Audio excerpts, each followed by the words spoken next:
शाम का वक्त था। दिन और रात गले मिल रहे थे। आसमान पर मतवाली घटाएं छाई हुई थी और मैं मोहिनी के साथ उसी हौज के किनारे बैठा हुआ था। ठंडी ठंडी बयार और मस्त घटाएं हृदय के किसी कोने में सोते हुए प्रेम के भाव को जगा दिया करते हैं। वह मतवालापन जो उस वक्त हमारे दिलों पर छाया हुआ था, उस पर मैं हजारों होशमंदियों को कुर्बान कर सकता हूँ।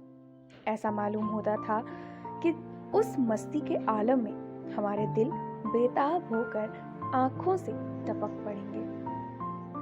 आज मोहिनी की जबान भी संयम के बेड़ियों से मुक्त हो गई थी और उसकी प्रेम में डूबी हुई बातों से मेरी आत्मा को जीवन मिल रहा था। एकाएक मोहिनी ने चौंक कर गंगा की तरफ देखा। हमारे दिलों की तरह उस वक्त गंगा भी उमड़ी हुई थी। पानी की उस उद्विग्न उठती गिरती सतह पर एक दिया बहता हुआ चला जाता था और उसका चमकता हुआ अक्स थिरकता और नाचता एक उछल तारे की तरह पानी को आलोकित कर रहा था। उस नन्ही सी जान की क्या बिसात थी। कागज के चंद पुर्जे, बांस की चंद तीलियां, मिट्टी का एक दिया कि जैसे किसी की अतृप्त लालसाओं की समाधि थी, जिस पर किसी दुख बटाने वाले ने तरस खाकर एक दिया जला दिया था। मगर वह नन्ही सी जान जिसके अस्तित्व का कोई ठिकाना न था, उस अथाह सागर में उछलती हुई लहरों से टकराती, भंवरों से हिलकोरे खाती, शोर करती हुई लहरों को रौंदती चली जाती थी। शायद जल देवियों ने उसकी निर्बलता पर तरस खाकर उसे अपने आंचल में छुपा लिया था। जब तक वो दिया झलमिलाता और टिमटिमाता हमदर्द लहरों से झकोरे लेता दिखाई दिया, मोहिनी टकटकी लगाए खोई सी उसकी तरफ ताकती रही। जब वो आंख से ओझल हो गया तो वो बेचैन होकर उठ खड़ी हुई और बोली, मैं किनारे पर जाकर उस दिए को देखूंगी। जिस तरह हलवाई की मन भावन पुकार सुनकर बच्चा घर से बाहर निकल पड़ता है और चाव भरी आंखों से देखता और अधीर आवाजों से पुकारता उस नेमत के थाल की तरफ दौड़ता है, उसी जोश और चाव के साथ मोहिनी नदी के किनारे चली। बाग से नदी तक सीढ़ियां बनी हुई थी। हम दोनों तेजी के साथ नीचे उतरे और किनारे पहुंचते ही मोहिनी ने खुशी के मारे उछलकर जोर से कहा, अभी है, देखो वह निकल गया। वो बच्चों का सा उत्साह और उद्विग्न अधीरता जो मोहिनी के चेहरे पर उस समय थी, मुझे वो कभी न भूलेगी। मेरे दिल में सवाल पैदा हुआ उस दिए से, ऐसा हार्दिक संबंध, ऐसी विनहलता क्यों?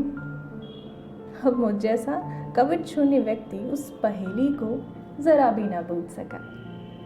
मेरे हृदय में आशंकाएं पैदा हुई।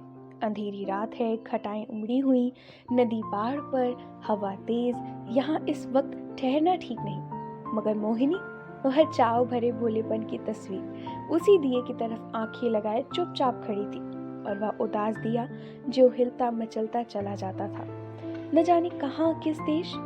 मगर थोड़ी देर के बाद वह दिया आंखों से ओझल हो गया।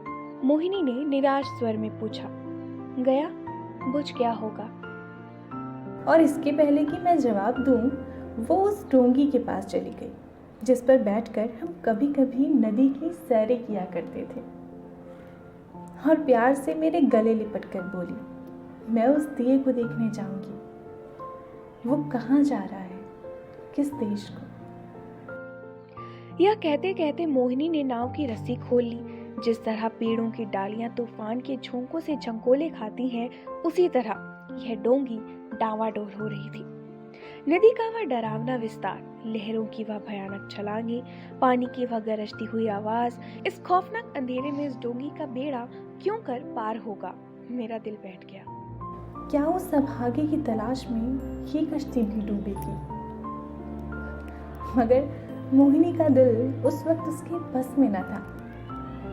उसी दिए की तरह उसका हृदय भी भावनाओं की विराट लहरों भरी गरजती हुई नदी में बहा जा रहा था। मतवाली घटाएं झुकती चली आती थीं कि जैसे नदी के गले मिलेंगी और काली नदी यूं उठती कि जैसे बादलों को छू लेंगी। डर के मारे आंखें मुंदी जाती थीं।